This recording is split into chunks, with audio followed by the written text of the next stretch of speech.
Then Abner sent messengers to David in Telam, where he was at the moment, to say, "Make a covenant with me, and you have me on your side to bring all Israel over to you." He replied, "Good, I will make a covenant with you, but one thing I require of you: you must not appear before me unless you bring back Michal, Saul's daughter, when you come to present yourself to me."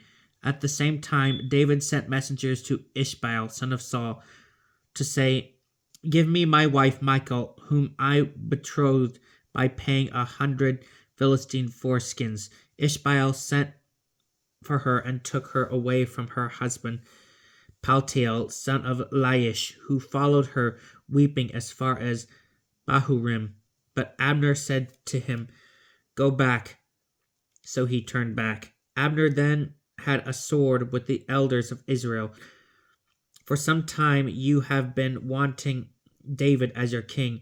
Now take action, for the Lord has said of David, 'By David my servant I will save my people Israel from the power of the Philistines and from the power of all their enemies.'" Abner also spoke with Benjamin, and then went to speak with David in Hebron concerning all that would be agreeable to Israel and to the whole house of Benjamin. When Abner, accompanied by 20 men, came to David in Hebron, David prepared a feast for Abner and for the men who were with him. Then Abner said to David, "I will now go to assemble all Israel for my lord the king, that they may make a covenant with you. You will then be king over all whom you wish to rule." So David let Abner go on his way in peace. Just then David's servants and Joab were coming in from an expedition, bringing much plunder with them. Abner, having been dismissed by David, was no longer with him in Hebron, but had gone on his way in peace. When Joab and the whole force had with him arrived, he was informed. Abner, son of Ner, came to David, and he let him go on his way in peace. So Joab went to the king and said, "What have you done? Abner came to you. Why did you let him get away? Don't you know Abner? He came to trick you and to learn your comings and goings, to learn everything you do."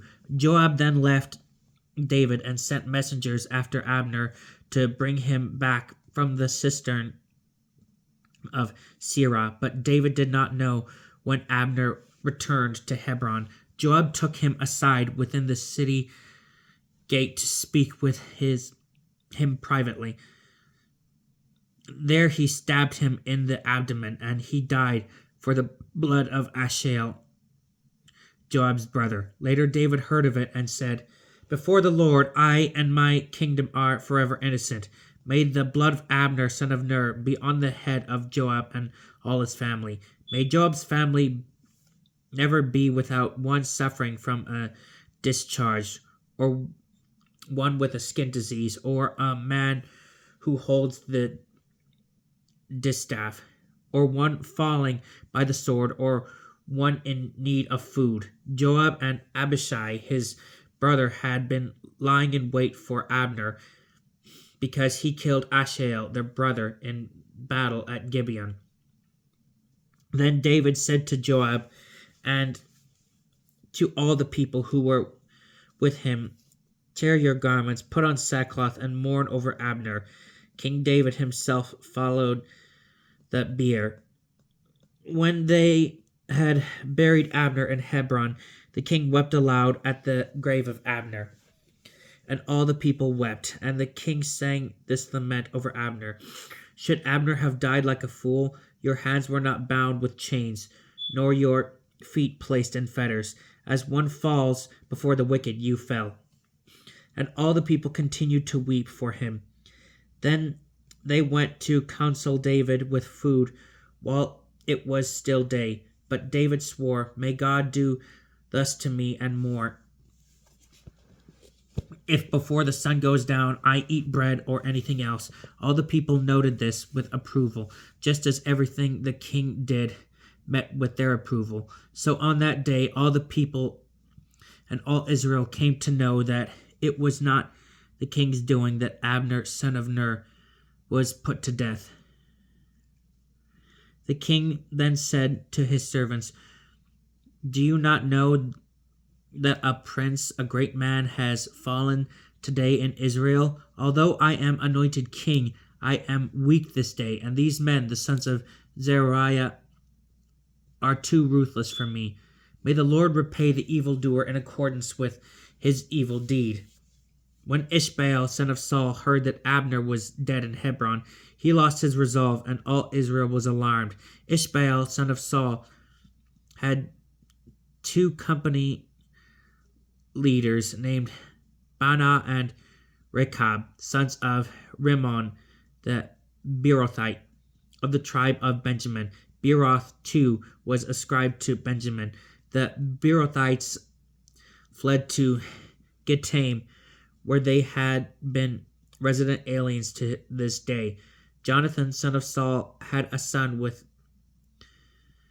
crippled feet. He was 5 years old when the news about Saul and Jonathan came from Jezreel. His nurse took him and fled, but in their hasty flight he fell and became lame. His name was Meribal. The sons of Rimmon the Beerothite, Rechab, and Baanah came into the house of Ishbaal during the heat of the day. While he was lying on his bed in the afternoon, the gatekeeper of the house had dozed off while sifting wheat and was asleep. So Rechab and his brother Baanah slipped past her and entered the house while Ishbaal was lying asleep in his bedroom. They struck him and killed him and cut off his head. Then, taking the head, they traveled on the Arba road all night long. They brought the head of Ishbaal to David in Hebron, and he said to the king, "This is the head of Ishbaal, son of your enemy Saul, who sought your life.